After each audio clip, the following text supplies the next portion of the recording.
भारत में डायबिटीज की पहचान का सबसे भरोसेमंद हथियार माना जाने वाला HbA1c टेस्ट अब खुद कटघरे में खड़ा है। जिस जांच रिपोर्ट को डॉक्टर फाइनल सच मान लेते हैं, वही रिपोर्ट लाखों मरीजों को या तो झूठा डर दिखा रही है या असली बीमारी को सालों तक छिपाए बैठी है। The Lancet regional health south east Asia में छपी ताज़ा मेडिकल समीक्षा ने इस आरामदायक भरोसे को जोरदार झटका दिया है। मतलब, अगर आप शुगर की जांच और इलाज के लिए केवल HbA1c पर निर्भर हैं, तो भारत जैसे देश में ये खतरनाक साबित हो सकता है।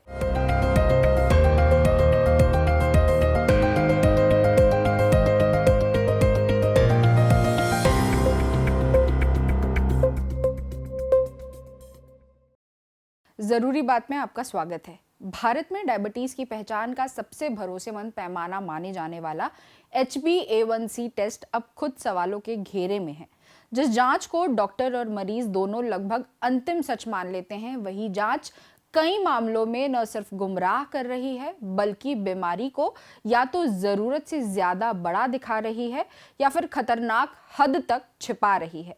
The Lancet regional health south east Asia में प्रकाशित ताज़ा मेडिकल रिपोर्ट ने अब तक की धारणा को तार तार कर दिया है। HbA1c की लोकप्रियता की वजह समझना आसान है। न खाली पेट रहने की झंझट, न बार बार खून देने की मजबूरी। एक सैंपल दीजिए और पिछले 2-3 महीनों की औसत ब्लड शुगर का आंकड़ा हाथ में। व्यस्त डॉक्टरों और जल्द नतीजे चाहने वाले मरीजों दोनों के लिए ये किसी वरदान से कम नहीं लगता। लेकिन यही औसत इस टेस्ट की सबसे बड़ी कमजोरी भी है। HbA1c सीधे तौर पर ब्लड शुगर नहीं मापता, बल्कि ये बताता है कि लाल रक्त कणिकाओं पर पिछले कुछ महीनों में कितनी शुगर चिपकी रही।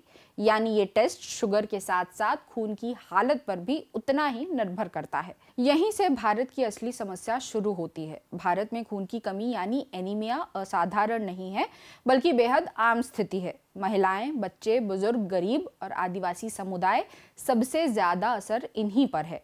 विशेषज्ञों के मुताबिक आयरन की कमी जैसे हालात में HbA1c के नतीजे अक्सर झूठे ऊंचे आ जाते हैं।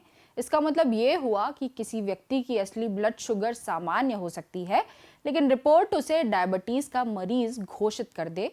दूसरी तरफ कुछ दूसरी खून से जुड़ी बीमारियों में HbA1c असलियत से कम दिख सकता है, जिससे असली डायबिटीज सालों तक पकड़ में ही नहीं आती।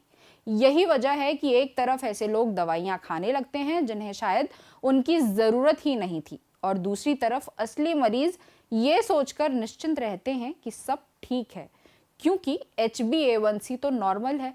रिपोर्ट में सबसे डराने वाला तथ्य ये सामने आता है कि कुछ परिस्थितियों में, खासकर आयरन की कमी या G6PD डिफिशियंसी जैसे मामलों में, HbA1c पर भरोसा करने से डायबिटीज की पहचान औसतन 4 साल तक टल सकती है। डायबिटीज में 4 साल का मतलब सिर्फ देर नहीं, बल्कि वह समय है जब बीमारी चुपचाप आंखों की रोशनी, किडनी की कार्यक्षमता और नसों को नुकसान पहुंचा चुकी होती है। भारत सिर्फ एनीमिया का देश नहीं है, बल्कि यहाँ हेमोग्लोबिन से जुड़ी आनुवांशिक बीमारियां भी बड़ी संख्या में पाई जाती है। सिकल सेल, थैलीसीमिया और G6PD डिफिशियंसी जैसी स्थितियां लाल रक्त कणिकाओं की उम्र और बनावट बदल देती हैं। HbA1c पूरी तरह इन्हीं कणिकाओं पर निर्भर करता है। जब उनकी उम्र ही सामान्य नहीं है, तो उन पर आधारित औसत शुगर कितनी भरोसेमंद रह जाएगी। यही कारण है कि एक ही HbA1c वैल्यू में 2 अलग-अलग लोगों में बिल्कुल अलग सच्चाई छुपा सकती है। एक में शुगर खतरनाक स्तर पर हो, दूसरे में काबू में, लेकिन रिपोर्ट दोनों को एक ही कतार में खड़ा कर दे। इसका असर सिर्फ व्यक्तिगत इलाज तक सीमित नहीं है, बल्कि देश के स्तर पर भी गंभीर है। रिपोर्ट बताती है कि अगर भारत में डायबिटीज की गणना केवल HbA1c के आधार पर की जाए, तो मरीजों की संख्या करीब 200 मिलियन तक पहुंच जाती है। लेकिन जब ब्लड ग्लूकोज आधारित जांचों, खासकर ओरल ग्लूकोज टॉलरेंस टेस्ट यानी OGTT को आधार बनाया जाता है, तो ये संख्या लगभग 110 मिलियन रहती है, यानी करीब 9 करोड़ लोगों का फर्क। यह आंकड़ों का मामूली खेल नहीं है, बल्कि इससे ये तय होता है कि देश की स्वास्थ्य नीति किस दिशा में जाएगी और संसाधनों का बंटवारा कैसे होगा।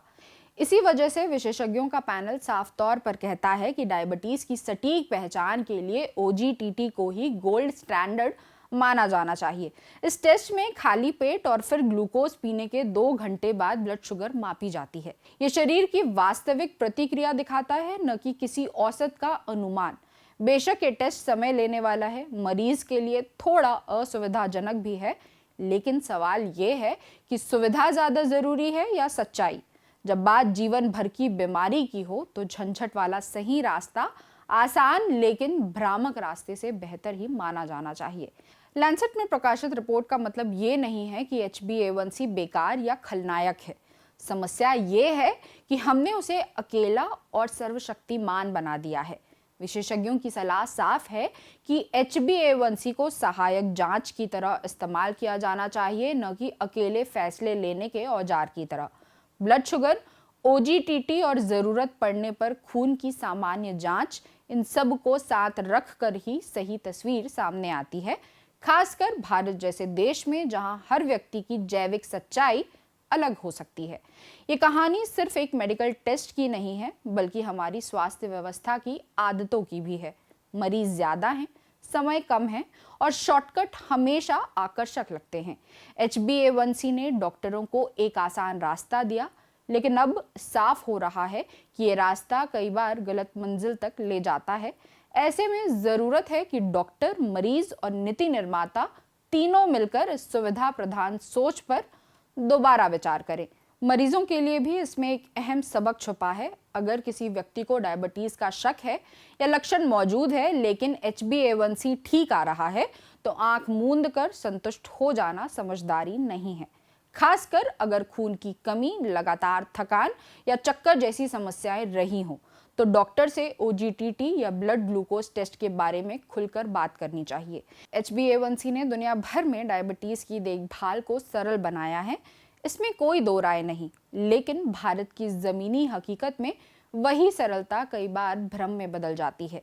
एक औसत नंबर के भरोसे करोड़ों लोगों की सेहत को दांव पर लगाना न तो वैज्ञानिक है और न ही नैतिक। जरूरी बात में फिर किसी बात पर होगी बात।